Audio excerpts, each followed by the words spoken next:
Hello students, today we will be learning about how to make a capital account. Okay, now you all must be knowing that capital account contains credit balance. Okay, so the rule for posting of transactions remains same as the liability account. Okay, that means when there is an increase in liability or increase in capital amount, we will record that transactions in the credit side, and when there will be decrease in liability or decrease in reduction from the capital has to be done, that time we will record those transactions in the debit side. Okay, so now let us get started. Here I have given you few transactions date wise, so you will go through the sum and let me know your problem. So we will start with the explanation.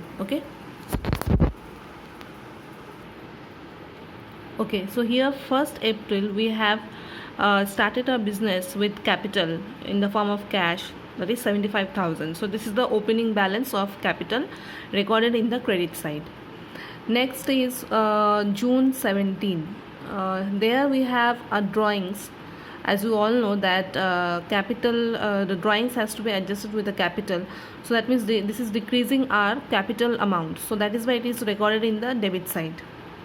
Okay, and since it is used for personal use, so we are considering it as drawings. If it was used for business purpose, this would not have been considered as drawings. Okay, next is 31st July. Here we have paid an insurance premium. Now since it is an insurance premium, that means it is clear from the transaction that it is a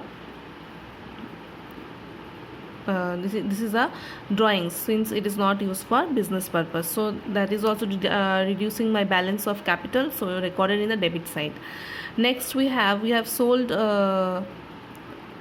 next on September 25 there is a profit on sales. So directly we have done it 15,000 into 105 by 100, that means 5% profit was there. So that is why we have added that percentage of profit with 100, so that becomes 105 by 100.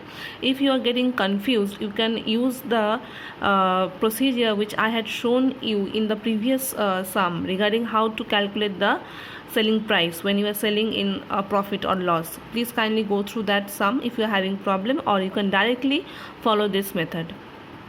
Okay, next come to December 31st. We have a loss incurred during the year, so that is decreasing our capital, so that is why it is debited. Okay,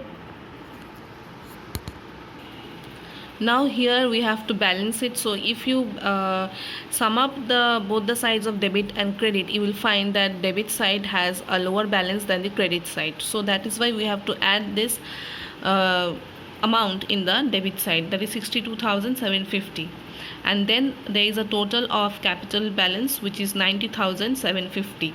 Okay, and there is one more small correction which you have to do in this sum, is that I have written it as Sanjay account. It will not be Sanjay account, it will be a proprietor's capital account. I will give the correction in the sum.